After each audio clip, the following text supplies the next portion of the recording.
The sentence that breaks logic itself.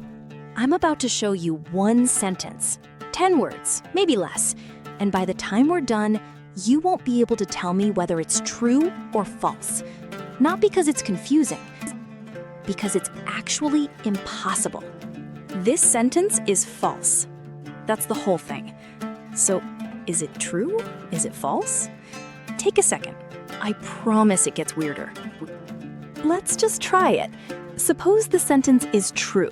Fine, but the sentence itself is telling you it's false. So if it's true, it has to be false. Now, flip it the other way. Suppose the sentence is false instead. But that's exactly what the sentence claims, which makes it true. True forces false. False forces true. There's no way out. Every path loops straight back into the other one. Forever. Logicians gave this thing a name centuries ago. The liar paradox. A sentence that talks about itself, and in doing so breaks the most basic rule logic is built on. Every statement has to be true or false. Never both, never neither. And here's the part that should bother you. This isn't a cheap wordplay trick for a philosophy class. The exact same move, a system turning around and talking about itself, is hiding underneath some of the deepest results in math and computer science. By the end of this video, this one little sentence is going to lead us to a genius who proved that math itself has limits, and to the man who figured out exactly what computers can never compute. So where did this thing even come from? The trick is old, really old. Sometime around 350 BC, a Greek philosopher named Eubulides of Miletus wrote it down for the very first time. Eubulides wasn't trying to break the universe. He just loved arguments that quietly made people doubt their own reasoning, and he built a whole collection of these puzzles. This one outlived everything else he ever wrote. There's an even older cousin of this puzzle. A philosopher from Crete supposedly said, "All Cretans are liars," which is a problem because he was Cretan himself. If he's telling the truth, he's a liar, which means he's lying. The loop never stops. You've actually met a version of this already. Pinocchio. Imagine his nose only grows when he lies, and right now he says, "My nose is growing." If that's true, it grows, which means he was lying, which means it shouldn't grow at all. Same trap, wooden nose included. And it's not just philosophers and wooden puppets. This same knot hides in plain sight all over ordinary life. A sign that reads, "Ignore this sign," or a rule claiming no exceptions are allowed, except for this one. Self-reference sneaks in far more often than you'd think. So why does a single sentence get to cause this much damage? Because almost everything we know about logic rests on one quiet assumption. Every statement is either true or false. For nearly every sentence in the universe, that works perfectly fine. But the liar sentence isn't talking about the sky or the weather. It's talking about itself. It reaches backward, grabs its own truth value, and flips it. And once a sentence can do that, the tidy assumption that everything is true or false simply stops holding. For over 2,000 years, this just sat there as an unsolved itch in philosophy. Then, in 1933, a Polish-American mathematician named Alfred Tarski proposed the most influential fix. Tarski later fled Europe right before World War II, settled at Berkeley, and trained a generation of the world's top logicians. Tarski's idea was almost sneaky in how simple it was. He said, the problem isn't the sentence, it's letting a language talk about its own truth. So he split the job in two. One language describes the world, and a second language, sitting one level above it, is the only one allowed to say whether sentences in the first are true. Think of it like a sports match and its referee.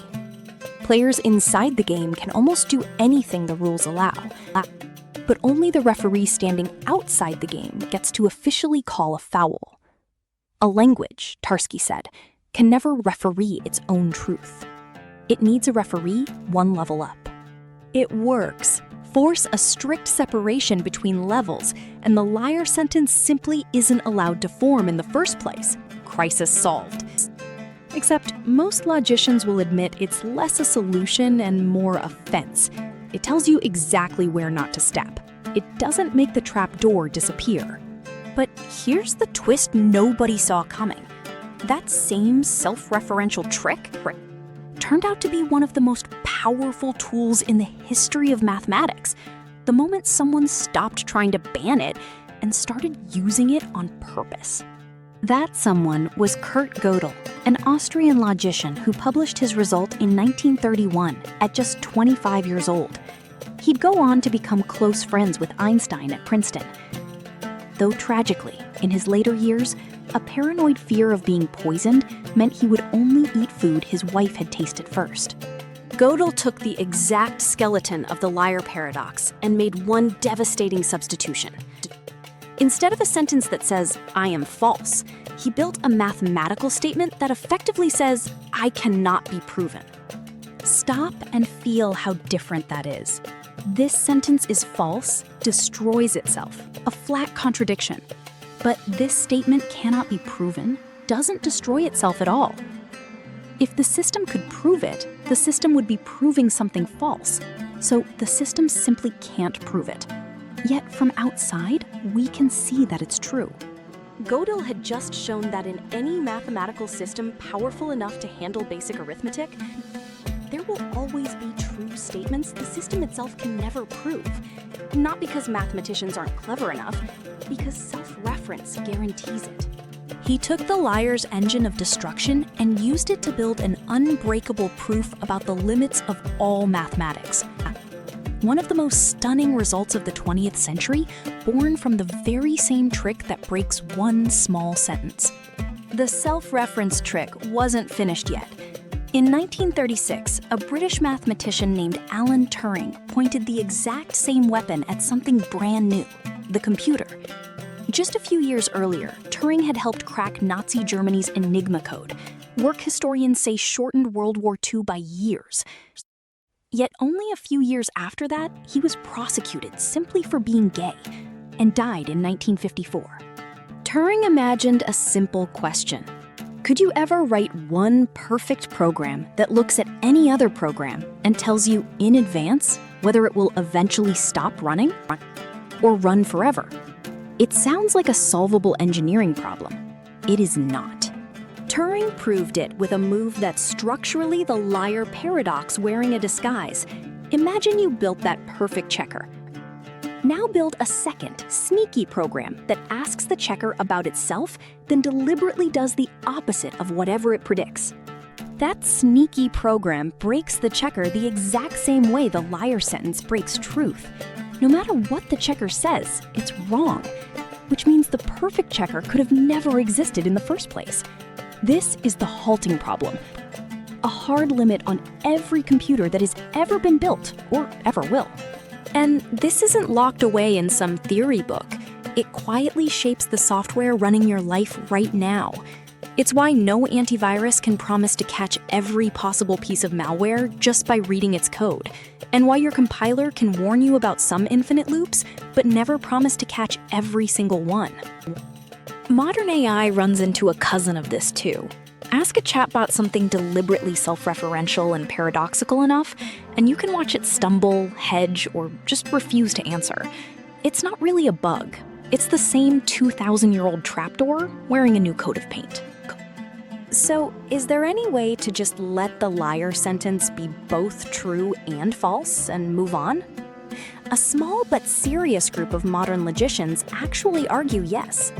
It's called dialetheism, the idea that a handful of special sentences really are both true and false at once, and that logic should learn to live with it.